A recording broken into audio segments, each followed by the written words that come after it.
Welcome back to the Becoming Young podcast. Today we are going to be talking with Arielle Elonys, who's a choreographer, dancer, actress, writer, and singer. She's been seen on TV shows like Nashville, 1923, Making Moves, and So You Think You Can Dance. I met her on the set of 10th House where we were shooting some costumes a number of years ago, and she's worked with all kinds of artists and was the lead in the Kane Brown CMA award-winning music video Lose It. She's worked as a voiceover artist in the popular game Identity V. Is it Identity V or Identity 5? I think it's Identity V. Identity V, okay. And you can find her touring the country, teaching master classes, judging, and hosting for the #1 dance competition, Showstopper. So I'm super excited. I've been talking about getting Arielle on here for a while with Janae, even though she didn't know it. And so Arielle, welcome. Thank you so much. I'm excited to be here and have a conversation with you. And I am so excited to get to know Arielle better. And this girl can dance. Not only is she gorgeous, talented, she has an incredible resilience that we're going to get to learn about today. And she's very smart, all in one package type of person. Thank you. So I think we met Arielle, I think it was maybe, 12, 13 years ago. I mean, it was a while ago. It was. Maybe So we were downtown. Yeah, we were downtown Chicago. We were shooting. I used to work in the dance industry, so we were shooting for a catalog that we were doing, and Arielle came in. And it's so fun when we do those shoots because it's using like really expensive equipment with rooms with high ceilings and things like, fans and trampolines. Arielle, talk to us a little bit about how you got started in the dance world. Oh, gosh. Well, my mom has her master's in dance. So she probably started training me the minute I could walk. There are videos of me at like 2 and 3 trying to learn dance steps, and she supported me throughout my journey, and it just happens to be that I love dance the way she does. Trained me all growing up, opened a studio so I could train at whatever level I needed to. She could bring in guest artists, and then I ended up getting my degree in dance and started working professionally when I was still in high school, which is crazy. Wow. That is an amazing start story. My next question is, did she dance while she was pregnant with you? Oh, absolutely. Yes. Okay, so you started from conception dancing is what we should call that. I love it. And how amazing, too, that, you were born into this lifestyle, but it's also something that you really loved yourself and chose into. It sounds like yourself. So speak to that a little bit, just how you came to love it for yourself versus just being born into it and having the opportunity. What is it that drew you into it personally? Yeah, I think, from the time I was 3 years old, my mom put me in dance classes. I showed immediate interest, but I didn't really like the structure of it. We joke that I started the ballet classes, and I said, we did pliés yesterday. I don't really want to do pliés again. I need something more stimulating. What are we doing here? So I ended up pulling back from just regular classes until I was about 9 or 10. And at that point, I had been choreographing for all my friends. And every time I got together with friends at a sleepover, it was, let's make up a dance. This is important. That's so and pretend cute. like like putting on shows. I used to do that too. We would make up dances at sleepovers, but never at a professional level. Thank goodness none of that was videoed. I know. I'm like, I kind of want to see those videos now. Yeah. I do have some videos of me dancing when I was young. I would take my parents' camcorder and just like put it up, and then I would play the radio, and I would just improv for hours. I love that. Oh, So we should find those videos. Oh, yeah, I think I've got a few on my Instagram, actually. One of them's really bad. I'm like trying to do the robot with no formal training at that point. So I love it. that was rough, but the heart was there. Yeah, yeah. Well, and that seems like where you really have come from with dance and many of the other things that you're doing. So I think it's really interesting, right? Because as we think about how we're staying young and we think about how to age well, one of the things that's so important in all research is having a youthful energy. So being able to connect in to those types of things that are not only, sorry, my voice is, Janae's the one who actually had a little bit of sickness, and I'm the one who has a little bit of throat stuff today. But being able to kind of attach back into those things that are those joys of when you're younger. I think back, I can relate, right? I used to be an opera singer, and so when I think back to singing when I was younger, I think back to the same kind of things you're talking about, which was, you're kind of like, oh, this is the work, like doing the work, having to go through the reps and figure this out, like, let's do the fun stuff, right? But coming back to that when we get older is something that really helps us kind of really lock into that youth and stay young. So how did you so you started in dance when you were younger, and you got your degree. How did that transform for you into an actual career? Because for a lot of folks who get a degree in something in the arts, it doesn't necessarily always net out to something that's a career. Yeah. Well, like I said earlier, I started working when I was in high school.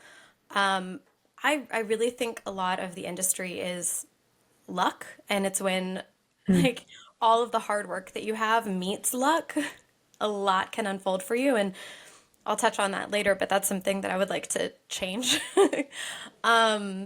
But when I was in high school, I had a friend that was also in high school with me that had a #1 single.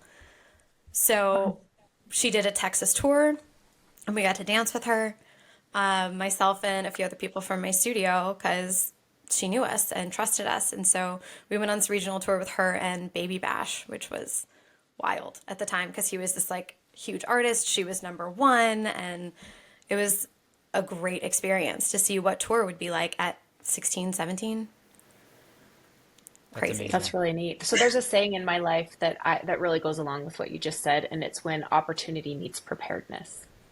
And this is where you have control over the preparedness. You don't always have control over the timing of the opportunities, but when you're prepared and the opportunities come, then you get to really capitalize on those. So it sounds like you got that chance quite early in life, which is really cool, but you were also very prepared at a level probably a lot of people are not quite prepared at that age yet. And so it makes sense. Yeah. Yeah. The training was vigorous at that point. I was in school to the point where I did, I think it was called work study, where I would leave school early to be able to go, and I would teach classes in the early afternoon, and then I would take classes until about 11 o'clock at night, wake up in the morning, go to school, do it all over again. So I was at the studio all day, every day, as much as I could be. And then on the weekends, I would go by myself. As soon as I could drive, I'm like, church was great, I'm going to go dance. That's amazing. And when you're talking about a vigorous schedule like that, the first thing that comes to mind is, wow, it's really amazing that you had that kind of a schedule as a young person, because as a young person, that sounds like something you can keep up with.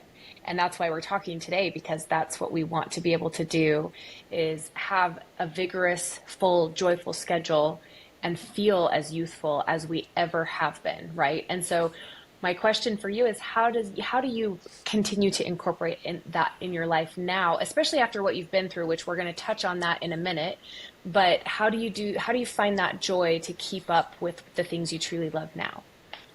I love that question. I think as I've gotten older, the things that I love have expanded. And reflecting, I'm learning how fortunate I've been throughout my career. And I have such a big heart to want to make that kind of opportunity happen for anyone that is talented and has the drive. I want to help open doors for people like that. So I think my push is helping kids like I was, where you were hungry and you wanted it more than anything, and it's all you've ever loved, and you just need someone to say, yes, I will take a chance on you. Yes, I will help you. Yes, I will train you, because I don't think those opportunities are as easy to find now. Yeah, And wow, I love that passion. Opportunity. Oh, thank you. Yeah, just getting that opportunity in South Texas was crazy. That's where I grew up, and so I want that for kids everywhere. And with Showstopper, I've gotten to meet kids that are talented all over the country.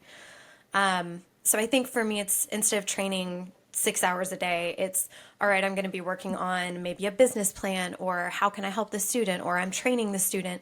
And so it just looks a little bit different, but I get so much joy from watching my students perform and audition and be on stage, and still getting some opportunities myself, but it's that transition of, I had my time, and if I get an opportunity to perform, great. If I don't, I am so joyful to watch my dancers do it. So it just looks different now.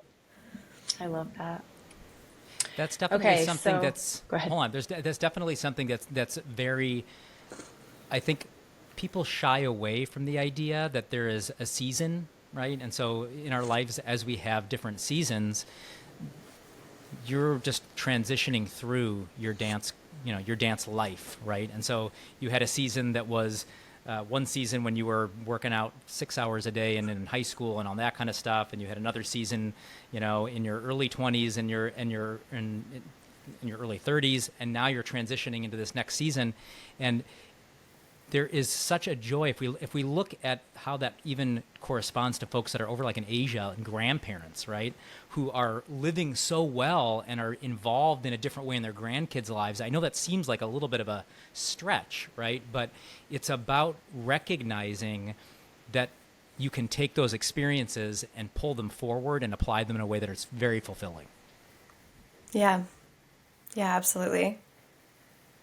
Okay, Janae, I cut you off. Sorry. Yeah, I love that. No, you're good. Okay, so now this is where I want to go into kind of more about how powerful your story is. So take us back to you're at the height of your career. You've got everything in the world going for you, and tell us what those things were and what your life looked like, and then tell us what happened that changed that forever for you. Yeah, I think it was, gosh, working all the time, auditioning for music videos all the time, touring when I'm not doing that, because I've been working for Showstopper for a long time and I love it, and it's so fun to pour into the next generation, and I've always wanted to do that. But yeah, so I'm leaving a music video actually it was a commercial that I worked on with my brother, driving home from working on this commercial project with my brother, and I was hit by a teenage driver and later found out in the hospital that I broke my back in 3 places. So I went from having all of these like big plans to, okay, how can I, keep pushing my career and pour into the next generation and help my platform grow and focus on all of these new ideas, to I have to stop all of that because now I just need to focus on survival and my mental health, which was such a tremendous shift, learning that this new season of my life that I didn't expect would offer something so different than what I hoped for. That is so many big things all wrapped into one that are so hard to deal with. Yeah. What was that mindset for you when you first had that realization that things were going to be different? Was that process something that took a while for you to kind of work through? Yeah. It was kind of both instant and took some time. I think it was shocking. It's funny now, but laying in the hospital bed, my one brother's holding one hand, the other one's holding the other. I'm waiting for my results from my scans and my x-rays and all of that. And the doctor comes in to tell me that I've not only broken my back in 1 place, but now 3. Because I was on a highway. Like, what are you going to do? Right. I just started weeping so hard that the doctor got uncomfortable and left. Oh no. And then I had all these instances after that where nurses would come in and doctors would come in like, it's fine, you'll be in a brace for a while, but like, you'll be able to go back to work. What do you do? And I was like, I'm a dancer and I'm a choreographer. And they're like, oh no, it's going to be a while. Just kidding. No. I was like, But okay. at that point, there wasn't a prognosis like you're never going to walk again. It's like you're going to have a full recovery at that point. I didn't get the news that there was a very good chance I would have a full recovery for a couple days.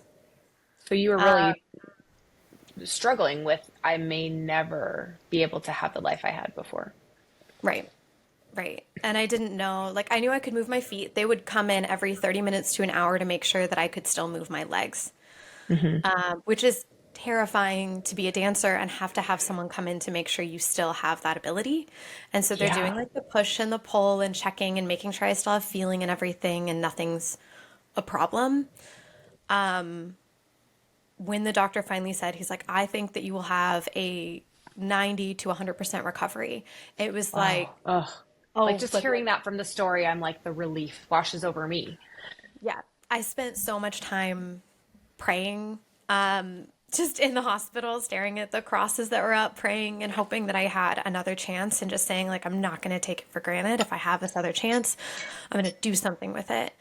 And I had this moment. So it was pretty much right after my doctor actually read my scans and everything and my MRI, my CT, all of that, and said, I think you're going to have a full recovery. Your breaks are significant but stable, so we don't have to do surgery, which was a huge blessing because that would have knocked me out Wow. for even more time. Yeah. And there's so many risks with surgery to, like with that type of an injury, increase potential damage, especially when you're moving your feet. And anyway, Yeah. Yeah. And then in addition to my back being broken, I had significant injuries to my leg from the knee airbag. And they oh, thought it was okay. broken. Thank God it wasn't. But because of that, I had so much internal bleeding. I gained a significant amount of weight and almost had to get a blood transfusion because I lost so much blood in my own body, which was Wow. wild. So my leg was swollen to like, I think at least 2 times the size of what it would be. It was significant. And so because of that, I was at risk for deep vein thrombosis. So in my back brace, I wasn't allowed to bend, lift, twist, anything. I could only carry the clothes on my back. They didn't even want me holding a cell phone if I was walking around in my full back brace. And they were like, also, you have to walk around every 2 hours or you could die. Oh, I was wow. like, love that for me. That's Yeah. okay. So even sleeping, like you couldn't sleep without waking up to walk, or was there a period of time where you could try and sleep for maybe 4 hours, or was it like really strict? It was pretty strict, at least the first 2 weeks, while my body was still recovering, because it would be so easy for those blood clots to dislodge and get caught. So we had to be really careful. But I wasn't really sleeping anyways because I was in so much pain. I'm a crazy person and I didn't want, they offered me fentanyl, they offered me all of those things, and I said no. I want to feel my Wow. body and it's going to hurt, but I don't want Wow. an addiction after this. And I've Yeah. just seen so many people that I love struggle after an injury with being addicted to painkillers or something of that kind. And I felt like my body had enough that I just used Tylenol and like Wow. like a very gentle muscle relaxer. And that was it. It was painful. That's incredible. So, That what a commitment to yourself and your body too, to be able to, that's a really courageous choice. And, for you to be able to make that for yourself, and the reason you gave, I really wanted to feel my body, that's pretty powerful. I think it was something ingrained in me in college as a dancer. They always said that it's tempting to use Tylenol and ibuprofen, but you can't feel your body and you don't know if you're injuring yourself more. And I did not want to run the risk of, oh, maybe I'm sleeping comfortably now, but what's actually happening, I can't feel. So I didn't really sleep a lot for Ugh. weeks and months. I had to get like a new topper on my bed, but at the time that I had the wreck, I was visiting my brothers, and so I was staying in the office area of my brother's house, and he's got 3 kids and a puppy, and then it was it was a lot. So perfect healing circumstances, nice and peaceful all the time. Oh, geez. Especially Yeah. with the kids and the puppy. I mean, it was kind of funny because they didn't realize how intense the injury was, and they would run and jump on the bed, and I was like, oh, please don't. Oh, oh my But they were gosh. just so happy that I was around and they got time with me, and it was really reassuring that they weren't afraid of me. Because when you have that like full on back brace and it's so bulky and kind of scary looking, people stare at you. Um, and it's so uncomfortable seeing so many people look at you and be like, "Oh, I'm sorry." Like, Right. oh, it's a terrible feeling. Yeah, I think most people aren't comfortable with holding space for other people, and so if you can't hold space for someone else, or their, the way they look or the way they feel, that's when that uncomfortable energy ends up being directed your way. I mean, that hurts me just to hear that. So Yeah. Yeah. And I think people get uncomfortable because in those moments, they put themselves in your place and think, oh my gosh, if that happened to me, that would be so hard. Rather than really just looking at you and seeing you and feeling like, oh my gosh, you're going through this. How can I help? What are you feeling? Versus, and this is a very natural human reaction. I just want to bring awareness to it because it's not, it's not a bad thing per se, but this is when people are projecting like, I don't know what I would do. And so it gets awkward versus really just making it about the person who's, in the grief or in the injury or in the loss, and like being able to just see them and help them through it rather than making it about the incident. Yeah. So Arielle, what did you learn about recovery and your body and that process, which, ends up being sort of an experience of resilience that not a lot of us, when you don't go through an injury or even a traumatic injury like you had, you sort of don't really understand. You don't have the breadth of understanding of the magnitude of, how much pain is possible, how much you can actually come back from. So what was that like for you to kind of go through that and realize that possibility? I feel like there were a couple things that I did for myself innately and through prayer and guidance that I would recommend anyone do. One is I gave myself purpose. It's so easy when you're injured, and like as a dancer and a choreographer, I can't really do much. So I gave myself work and something to do. So I got another certification. I became a group fitness instructor, like a certified group fitness instructor, and I went through the courses and everything. I took the test in my back brace, augmented from home. But giving myself that purpose and something to do where it's like, oh, I have to get this accomplished. I have to check this off my list. It made me feel like I was working towards something, which was huge. Instead of just laying in bed and wallowing and being sad and seeing everyone getting to live their life, I had something. So that was big. And then I would just be thankful for my body. As weird as that sounds, I it's just gonna sound really woo-woo, but I would go outside on the back patio at my brother's house, and it was like, winter, so there were strong breezes and leaves falling, and it's winter in Texas. November, December is kind of more like fall. But I would just feel the cold and be so thankful that I could stand, and so thankful that I could walk, and so thankful I could feel a breeze. And I would just like hug my body as much as I could without compromising my spine placement, but just hug my body and be thankful and tell myself this is just a season. And just think about there's going to be a day where this will be a memory and it won't be my everyday. And I think anybody in that situation needs to focus on this is just right now. It's not forever. Yeah. Wow, I love that. The bringing in the purpose. And I love that you were able to tie something into what you're already doing. And then the other thing I was going to ask about, so you're staying with your brother and his kids, and there's so much power in social connection. And yes, it's wild and it's crazy. But how much do you think that also added to your joy in that, your ability to recover and being around people who just adored you and loved you and helped you all the time, and like little kids making lots of noise, and we're just so excited? It added a lot, actually. Not being alone was huge. And having kids come in, like kicking off their muddy shoes in what was the office, but also my bedroom, and getting mud all over the floor. But just like, hey, I'm gonna eat crackers in bed with you. What are we watching? It's just so cute. I have videos of them all around me while I'm just laying in bed with my full on brace and my cheeks all up. And it was awesome. And my getting time with my brother as an adult, because we're almost 10 years apart. So getting time with him, like at night, having TV shows we would watch and things we would do, and talking about the future and planning for a time when I'm okay again. And then him just being a brother and teasing me and treating me like I'm normal. He's like, oh, I almost shoved you. And I was like, that would be rough if you did that. And then my sister-in-law is a lot of wonderful things, but she's also a therapist. And so having like a mental health professional in the house with me while I'm going through all of this, keeping me grounded and loving me was great. So it was every Wow. single person just added so much richness to that experience. It's I, not that you'd ever want any of this experience to happen, but it sounds like you were set up perfectly to get through it in so many ways. Yeah, absolutely.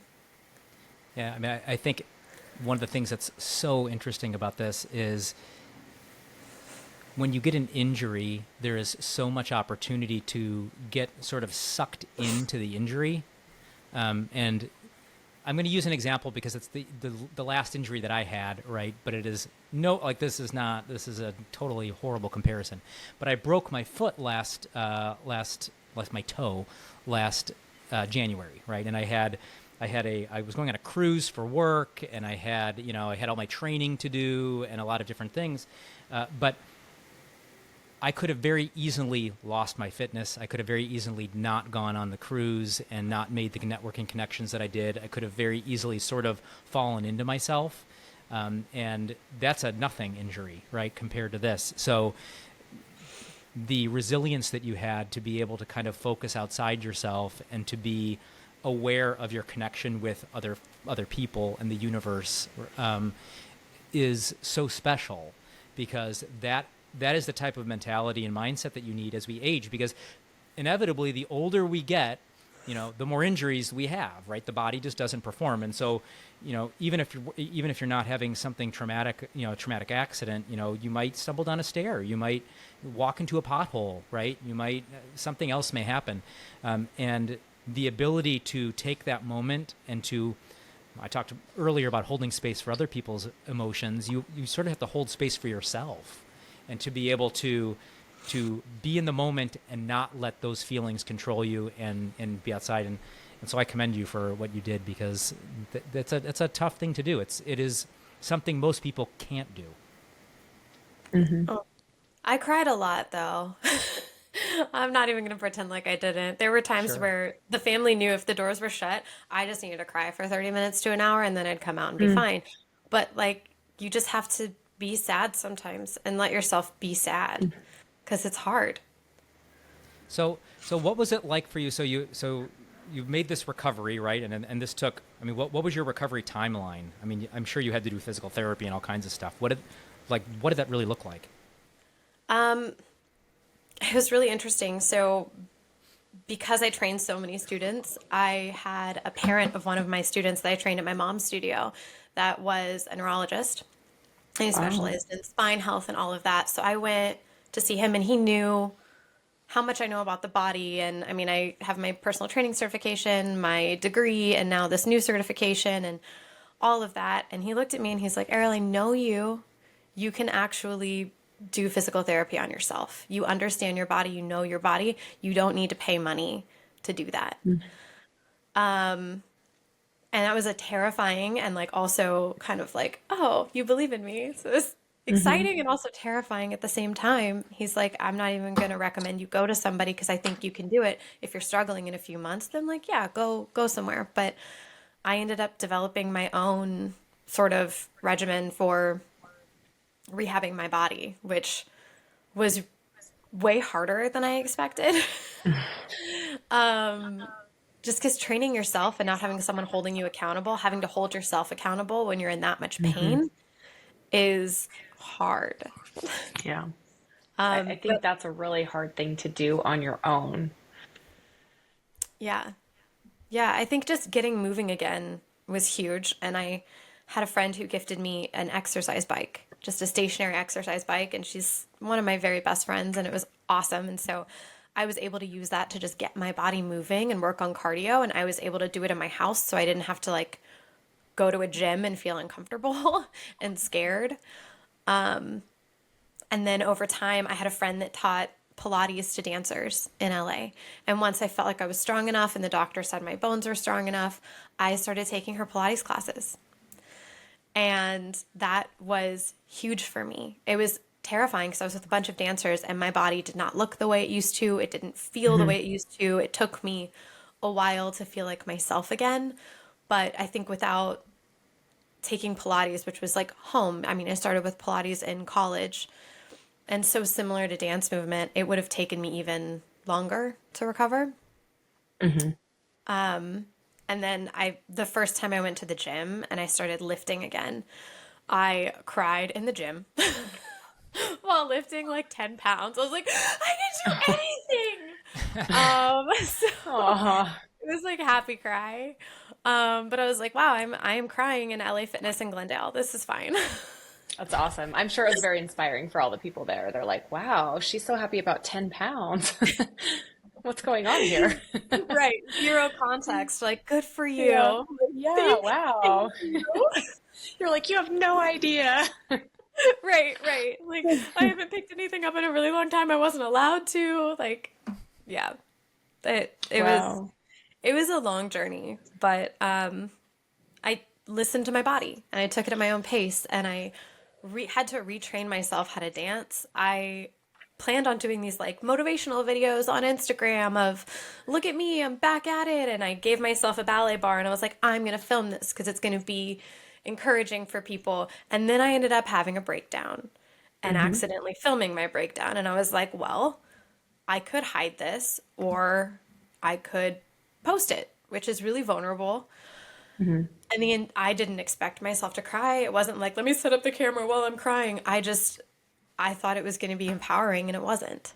And it actually was terrifying because I felt like a stranger in my own skin for the first time trying to move. Crying through that, and then just knowing that as soon as I was done crying, I was going to pick up myself and I was going to go again and just not give up. I didn't at any point consider giving up, which I think was important. Yeah. How long was that recovery for you? So that time period from when you really started your physical therapy all the way through when you were out of your brace and you felt like you were, at least mostly yourself? Is that 6 months, 9 months, a year, 18 months? What does that look like? From the time of the accident, it was closer to a year, but because of where my breaks were in my back, even just holding my arms out was really painful. I just didn't share that with people because I had to I want to say it was scar tissue, but it's just breaking all of that down. It was a year before I felt confident enough to do a lot of things. It was probably closer to a year and a half before I felt comfortable doing like a handstand or something, anything that would really put pressure on my back. I remember going to the gym with some of my coworkers at Showstopper in the summer and being like, I want to try to do a handstand. And they're like, what if we don't do that? I was like, fine. But yeah, I would say closer to a year and a half. I think that there's still things now that I'm figuring out, and it's been 2 years. 2 years. Wow. So this is actually really quite recent still. I didn't realize it had been only 2 years. Yeah. And looking at you now, it seems like, I mean, this is what a lot of people would consider a huge setback in life. And yet you still look incredibly vibrant, beautiful, young. And, these things can really affect our ability to stay looking young, the kind of stress that puts on your body and your mind especially. And it sounds like you really had a lot of powerful tools for the mind, which is one of the most important aspects of being able to, negate the effects of stress. But I would say, for you, how have you maintained your ability to feel like this is not going to hold you back in life in general and still look and function the way you do now? A couple things. One is my mom is my inspiration. My parents and I were in a car accident. We were hit by a semi in LA. I don't know why this is a thing in my life, but it Jeez. is, and it's fine. And she lost her ability to dance because of that wreck. She was never supposed to walk again, but she's like, I'm going to do it anyways. And the doctor said she wouldn't, and she has been walking, which is amazing. And that was back in 2008, maybe? It was a long time ago. Yeah, 2008. And so watching her recovery and seeing everything that she went through, because she was not supposed to live and then never supposed to walk. And she jokes that she's on an extreme weight loss diet where they get rid of non-vital organs. Dark humor helps you survive, you Yeah, know? it's That's true. right. That's right. But yeah, so she was a huge inspiration for me. My faith, I feel like everything happens for a reason. And so many times where I feel like this is a curse ends up being a huge blessing. I think the amount of students that come up to me and they have an injury and they want to talk to me about recovery and what it looks like is so encouraging and moving. And I would do it all over again, knowing that I've been able to encourage other people to push past an injury. I also had this really amazing nurse in the hospital that I was crying a lot.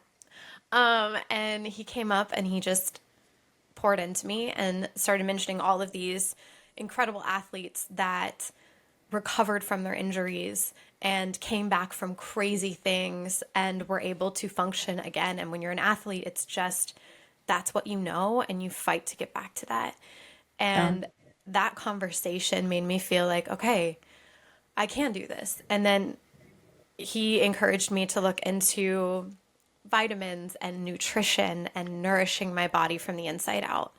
And that did a lot for me. From that point, I started doing all kinds of like probiotics and vitamins and anything that I could do to help nourish me at a cellular level so that I have like mindset, spirituality, and then full body. Am I getting all of the vitamins I need? Am I getting all of the nutrition that I need? And especially when your bones are regrowing, you need vitamin D, you need calcium, you need all of these things because you're growing bones back. So I got really into that, and that has changed a lot for me just in how I feel. It's shocking having conversations with people that are my age and they're talking about how having all these aches and pains. And yes, I wake up with bad mornings, but for the most part, I'm relatively pain free at 2 years from this Wow. wreck, which is insane. And I think a lot of that is all of the woo woo health stuff that I do. And I think that's important. Well, it's not woo woo. I mean, the body is such an amazing machine, right? Yeah. It's just, It is. it's an amazing thing that we've gotten to the point where that's not the first gate that we want to go through, right? People don't want to hear about. I mean, Dr. Mark Hyman all the time talks about food is medicine. So being able to understand what the body needs, and I mean, especially at a level of that injury, making sure you have enough calories and enough protein and enough of all the things. I mean, the body's working overtime, right? So, so you obviously did all of the things right in order to be able to get yourself to a place where you are, pretty much fully recovered. Yeah. So the last question I want to ask in this part is the Arielle that you were before this happened and the Arielle that you are now. What are the differences that you see in that girl and who you are now from what you've learned? I mean, I remember like sitting in bed with my back brace on and thinking to myself, I cannot wait to meet the person I'm going to become because of this. So I think that was always an intent of mine where it's like, all right, this is a hard thing and I'm going to push past it and I'm going to take notes of what I'm overcoming and I'm going to celebrate all of those things, celebrating little stuff. Like I had a full on party in my heart when I could stand without pain, when I could stand on one foot again, because I had really bad vertigo for a long time because of, your spinal cord. Yeah. Having grace for my body and myself has changed so much about my perspective on myself and what I can give to my students and my friends. Just learning to love yourself in the process and know where you're going has done so much for me. I think feeling like I have a second chance at a lot of things and feeling like it's a big dream of mine, but also a responsibility to help other people have their first or second chance or third or fourth or whatever it looks like. But I feel this calling to, make the world a brighter, happier, better, more supportive place in my own way. That's so That's awesome. beautiful. That's beautiful. So I feel like that's connected to something, though. I feel like there's something behind that. So what does that look like for you? Totally. So I am hoping to start a business in the Austin area sometime in the next couple of years, provided everything goes well, because we all know that takes time. Where essentially the goal is like my quiet dream of being people's fairy godmother. Like, what is your goal in life? What is your dream in life? Great. How do I help you? And especially with art and content creation, I think art is so powerful, and the healing that art can provide is so powerful. And that's what I love about dance and storytelling and acting and all of it. And so I am working on a project that I am hoping to be able to announce sometime in the next year that will provide a space for people to get the support and encouragement to make their dreams come true and ultimately make this world a more authentically loving place for everybody. So I love that. So since you didn't tell us what it is, and we want to know, where can people find you to follow you and, follow you on this journey and find out what this is going to become for you? totally. So all my social media platforms is just Arielle Elonys. And you can follow along, and I'll share as much as I can in the process and share my journey through life in the process and touring and teaching and all of that good stuff. Awesome. And we'll provide links too, so you guys can click on the links, or you guys can just go search that up. But thank you. Wow. Thank you for that powerful story and sharing that with us and sharing part of your heart. It's just incredible. Arielle is one of the most authentic people I've ever met, Janae. So I remember, I really do. I remember that we're remote right now, but some people have an aura about them. And I remember meeting her and just knowing that she was someone different. So there's nothing about this story that's really surprising to me, because she's a pretty intentional person. So Arielle, thank you for maintaining your authenticity. I really appreciate that. And thank you for sharing your story. Thank you so much for saying that. Powerful. Thank you for having me. Thanks for joining us on another episode of the Becoming Young podcast. Quick reminder that this is not medical advice and no doctor-patient relationship is formed.